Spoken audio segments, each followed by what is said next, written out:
नमस्कार। मैं जनमता शिवम गौतम। पटना से एक बड़ी खबर आ रही है। बिहार के पूर्व मुख्यमंत्री लालू यादव की पत्नी और पूर्व मुख्यमंत्री राबड़ी देवी ने एक घोषणा की है। घोषणा ये की है कि 10 सर्कुलर रोड पर जो बंगला वो पिछले 20 सालों से यूज करती आ रही हैं वो उसको खाली नहीं करेंगी। और इसको लेकर पहले बिहार के मुख्यमंत्री सम्राट चौधरी ने ये कहा था कि ये बंगला आपको खाली करना पड़ेगा, नहीं तो हम पुलिस भेज देंगे। राबड़ी देवी का कहना है कि पुलिस भेज दो, कुछ भी भेज दो, मैं बंगला खाली नहीं करूंगी क्योंकि मैं यहाँ पर रह रही हूँ। आरजेडी की तरफ से तमाम बातें कही जा रही हैं। ये कहा जा रहा है ये नैतिकता नहीं है, ये पॉलिटिकल जो एक सामंजस्यता होती है वो नहीं है, ऐसे कैसे खाली करा सकते हैं, या वो इतने दिन से रह रही हैं। यानी जो ये परिवारवादी पार्टियों के नेता होते हैं ये सरकारी संपत्तियों को भी अपनी बापौती समझ लेते हैं। यही वजह है कि 20-20 साल हो जाने के बावजूद ये लोग सरकारी बंगलों को खाली नहीं करते हैं। और जब खाली करने के लिए कानूनी तौर पर उनको नोटिस दिया जाता है तो फिर ये ईंट से ईंट बजा देने की धमकी देते हैं। अब जो राबड़ी देवी कह रही है कि मैं पूर्व मुख्यमंत्री रही हूं, मैं जो विधान परिषद है उसमें नेता प्रतिपक्ष हूं। अरे भाई, आप नेता प्रतिपक्ष हैं, लेकिन आप नेता प्रतिपक्ष होने के नाते उतना ज्यादा बड़ा आपका पद नहीं है कि आपको इतना बड़ा बंगला दिया जा सके। ये जो बंगला है ये एक मंत्री को अलर्ट कर दिया गया है। और जिस तरीके से पिछले दिनों भी जब ये बात आई थी तो लालू परिवार ने यही कहा था कि हम बंगला खाली करके जाने वाले नहीं हैं। ये देश के तमाम प्रदेशों की राजधानियों में अक्सर देखने को मिलता है कि वहां पर जो बड़े पूर्व मंत्री या मुख्यमंत्री रहे होते हैं वो इसी तरीके से बड़े बड़े बंगलों को कब्जा कर लेते हैं।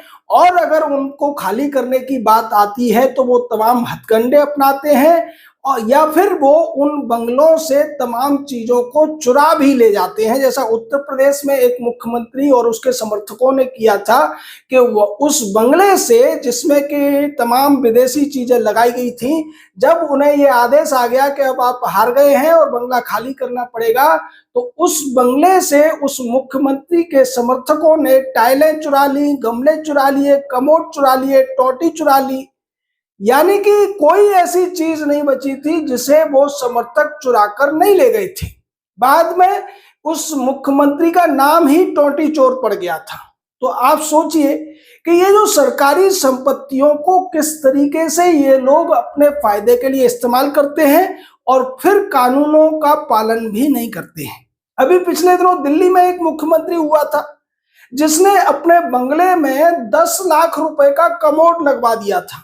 आप सोचिए, जितने में एक मिडिल क्लास परिवार का मकान नहीं बनता है उससे कम में मकान बन जाता है, उसमें लोग अपनी सदियां काट देते हैं, उससे ज्यादा कीमत का उस व्यक्ति ने तो एक पैखाना बनवा दिया था। उस बंगले में तमाम महंगी महंगी चीजें लगा दी गई थी। और फिर बाद में जब उसकी पार्टी सत्ता से बाहर हो गई, उस बंगले को छोड़ना पड़ा, तो तमाम ड्रामा किया गया। इन लोगों का जो ये मोह होता है सरकारी बंगलों को लेकर, उन बंगलों में सरकारी पैसे को पानी की तरह बहाने को लेकर, और बाद में अगर ये किसी तरह हार जाए तो फिर उनको खाली करना ये अपनी तौहीन समझते हैं। या तो उनमें से सामान को चुरा ले जाते हैं या तोड़फोड़ कर जाते हैं। अब लालू की पत्नी का ये जो कहना है कि मैं खाली नहीं करूंगी, कितने भी पुलिस भेज दो, पूरी फोर्स भेज दो बिहार पुलिस की, इसको लेकर बिहार के एक मंत्री ने कहा कि इस बंगले को खाली करने के लिए हमें पूरी बिहार पुलिस भेजने की जरूरत नहीं है, बिहार पुलिस का एक दरोगा जाकर ही इसको खाली करा सकता है। और यही वास्तव में हकीकत है। इन लोगों को जब ज्यादा तवज्जो दी जाती है तो ये लोग किसी कानून को नहीं मानते हैं, लेकिन अगर इन्हें साधारण नागरिक के तरह ही निपटने की कोशिश की जाए, उसी तरीके से बर्ताव किया जाए, तो फिर ये लोग आसानी से लाइन पर आ सकते हैं। दिल्ली में भी लुटियन जोन में ऐसे तमाम बंगले हैं जिनको जब खाली करने के नोटिस आते हैं तो लोग गुस्से में आ जाते हैं। पिछले दिनों प्रियंका वाड्रा को जब बंगला खाली करना पड़ा तो तमाम हंगामा हुआ था। प्रियंका वाड्रा की मां, राहुल की मां सोनिया गांधी के पास भी एक बंगला है जो 2500 साल से उनके कब्जे में है। वो केवल एक सांसद भर हैं, लेकिन बहुत बड़ा बंगला उनके कब्जे में है। लगभग उनका परमानेंट वो एड्रेस बन चुका है 10 जनपद, जबकि ये बंगला उनके पति के प्रधानमंत्री रहते हुए वो लोग उसमें रह रहे थे। और लेकिन इस बात को 30 साल से ज्यादा बीतने के बाद भी सोनिया गांधी उस बंगले को खाली नहीं कर रही हैं। और भी ऐसे तमाम बंगले हैं जिनको लेकर इससे पहले इसी तरीके के हंगामे होते रहते हैं। मीरा कुमार को लेकर भी ऐसा हंगामा मचा था। ये लोग सरकारी संपत्तियों पर अपना जन्म सिद्ध अधिकार मानकर बैठ जाते हैं, जबकि बातें ये बड़ी बड़ी नैतिकता की, क्रांति की, जनतंत्र की करेंगे, लोकतंत्र की करेंगे और अपने आदर्श के रूप में लोहिया और जयप्रकाश नारायण का नाम लेंगे। लेकिन ये लोग भूल जाते हैं कि जिन्हें ये अपने आदर्श बताते हैं उन लोगों ने अपने जीवन में कभी इस तरीके की ओछी हरकतें नहीं की थी। न डॉक्टर लोहिया ने ऐसा कुछ किया था, न जयप्रकाश नारायण ने ऐसा किया था, ना ही इसी तरीके के सामाजिक न्याय वाले दूसरे नेताओं ने ऐसा किया था। लेकिन ये लोग सामाजिक न्याय के नाम पर सामाजिक अन्याय करते हैं इतनी निर्लज्जता के साथ में, जिसकी आलोचना खूब होती है, लेकिन इन्हें आलोचनाओं से कोई फर्क नहीं पड़ता। उन्हें पता है कि अगर वो नहीं निकलेंगे तो सरकार ज्यादा से ज्यादा कोर्ट में जाएगी, कोर्ट हाई कोर्ट जाएगी, हाई कोर्ट से सुप्रीम कोर्ट जाएगी और वहां पर इनको बचाने के लिए, इनके पक्ष में कुतर्क देने के लिए शिवपाल सिंघवी जैसे वकीलों की फौज इनके पास है, क्योंकि इनके पास ऐसे वकीलों को खरीदने का या उनसे कुतर्क कराने का बहुत सारा पैसा इन लोगों ने इकट्ठा कर रखा है। ये सब भ्रष्टाचार करते हैं। उन्हें पता है कि कितना भी भ्रष्टाचार कर लो, उस भ्रष्टाचार पर इनको सजा नहीं हो सकती है। लोअर कोर्ट से सजा हो जाएगी तो हाई कोर्ट से जमानत ले लेंगे, हाई कोर्ट से सजा हो जाएगी तो सुप्रीम कोर्ट बैठा है जमानत देने के लिए, और जमानत अनंत काल के लिए मिल जाती है। अनंत काल तक आप उस पर मौज कर सकते हैं। लालू प्रसाद यादव को चारा घोटाले में सजा हो चुकी है, लेकिन वो पैरोल पे बाहर हैं और वो इलाज के नाम पर आराम से घूम रहे हैं, चुनाव प्रचार भी करते हैं। उसी तरीके से तमाम जो ये परिवारवादी पार्टियां हैं, उन सभी के ज्यादातर नेता जमानत पर ही मौज करते हुए नजर आ रहे हैं।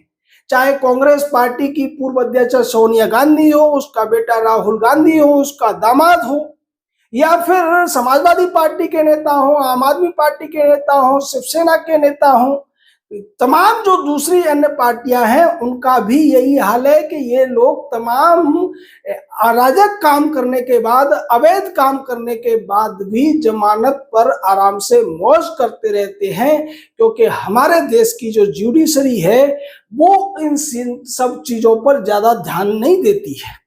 जबकि जुडिशरी का काम ही ये होता है कि वो सबसे पहले ये देखे कि अपराधियों को दंड दिया जाए और अपराधियों में दंड का भय पैदा किया जाए।